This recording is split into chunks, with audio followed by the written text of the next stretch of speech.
경제 속속 시간입니다. 오늘은 경제부 김수빈 기자와 함께합니다. 안녕하세요. 안녕하세요. 네, 곧 여름 휴가철이 다가오는데요. 요즘에 반려동물을 데리고 비행기를 타는 경우가 늘고 있다고요. 그렇습니다. 어디 맡겨두기에도 눈에 밟히는 우리 반려동물들, 이제는 비행길에 많이 오른다고 합니다.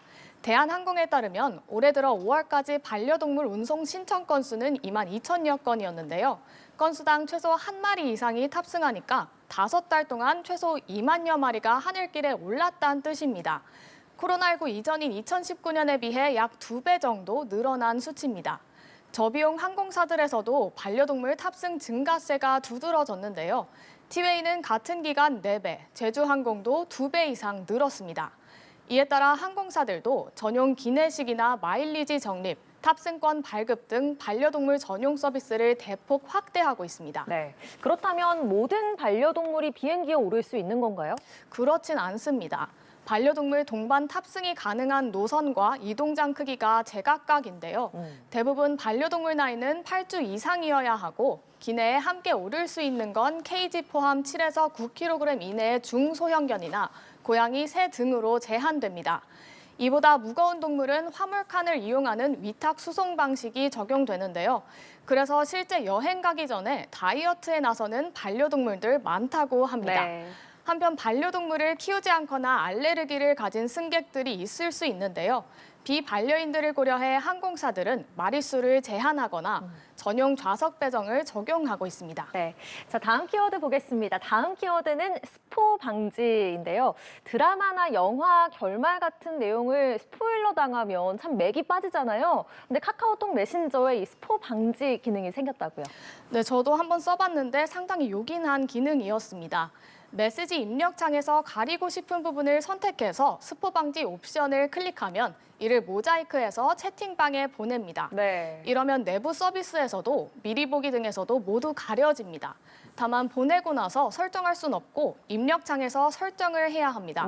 영화나 드라마 결말처럼 미리 알면 흥미가 반감되는 정보나 계좌번호, 주소처럼 좀 민감한 정보 공유에도 유용하게 사용할 수 있습니다. 네, 저도 써봐야겠습니다. 카카오톡이 최근 들어서 이런 새로운 시도를 많이 하고 있는 것 같아요. 네, 카카오는 실험실을 통해서 다양한 기능들 선보이고 있습니다. 이번 스포 방지 기능 외에도 지난달엔 입력 중이라는 기능이 도입됐는데요. 네. 자신과 상대방이 실시간으로 글을 쓰고 있는 중이라는 표시를 보여주는 옵션입니다. 다만 이 기능은 이용자마다 호불호가 좀 갈리는 것으로 나타났습니다. 실시간 소통이 편리하다는 이용자가 있었지만 입력 중이 뜨면 나가기가 애매해서 앱에 체류하는 시간이 길어진다거나 정보의 과도한 노출이라는 지적이 있었습니다. 이에 따라 입력 중 표시 기능을 해제하는 방법들이 공유되기도 했는데요. 카카오는 계속해서 이용 편의성과 감성까지 고려해 실험실 기능을 조정해 나갈 걸로 보입니다. 네. 자, 이번에는 외국인 관광객 소비 트렌드를 알아보겠습니다. 요즘에 면세점보다 올다무가 인기라는데 올다무 어떤 얘기입니까? 네, 보시는 것처럼 올리브영 다이소 무신사 이 앞자리를 따서 만든 신조어입니다. 네. K뷰티와 리빙, 패션을 대표하는 곳들이죠. 최근 하나카드의 외국인 소비 분석 자료를 보면 지난해 세 곳의 이용 금액과 이용자 수, 이용 건수는 전년보다 크게 늘었습니다. 면세점이 각각 40%, 30%, 31% 증가한 것과 비교하면 증가세가 두드러지는 겁니다. 기존에는 면세점이 외국인 쇼핑의 핵심 채널이었는데 네. 올담으로 무게추가 좀 이동하고 있다는 분석입니다. 네, 이런 흐름이 계속되면 면세업계는 타격을 입을 수밖에 없을 것 같은데요. 네, 맞습니다. 면세업계로서는 분명히 위기감이 커질 수밖에 없는 상황입니다.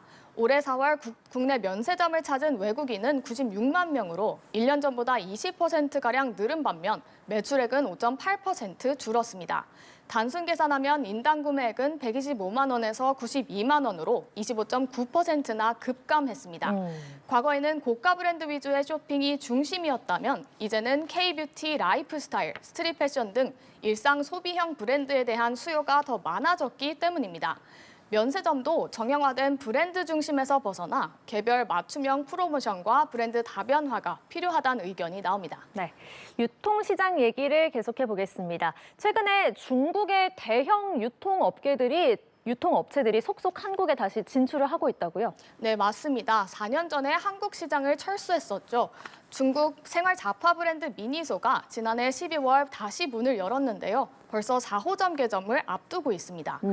홍대와 강남 등 유동인구가 많은 핵심 상권에 잇따라 매장을 열었는데 반년 만에 국내 시장을 전략적으로 확대해 나가고 있습니다. 여기에 중국판 다이소로 불리는 요요소도 전북 군산에 1호점 입점을 예고했습니다. 배달 플랫폼 분야 움직임도 본격화되고 있는데요. 서울 일부 지역을 중심으로 헝그리 판다가 존재감을 키우고 있습니다. 네. 이는 중화권을 타깃으로 한 음식 배달 플랫폼으로 배달 라이더 모집도 본격 진행 중입니다. 네. 이런 상황이 우리나라 유통업계에는 어떤 영향을 미치게 될까요? 네, 국내 중소 유통업체들의 구조적 압박 요인이 될 수밖에 없습니다. 중국 기업들은 이미 자국 내에서 가격 경쟁력을 극대화한 경험이 있는 데다 트렌디한 제품 기획도 빠르게 적용할 수 있기 때문인데요. 소비자 입장에선 선택지가 다양해진다는 장점이 있지만 중소기업 입장에선 가격과 품질에서 모두 밀릴 수 있다는 우려가 나옵니다. 유통업계에선 공정 경쟁을 위한 제도적 보호 장치도 함께 논의될 필요가 있다고 보고 있습니다. 네, 알겠습니다. 지금까지 다양한 경제 트렌드 경제부 김수민 기자와 짚어봤습니다. 고맙습니다. 감사합니다.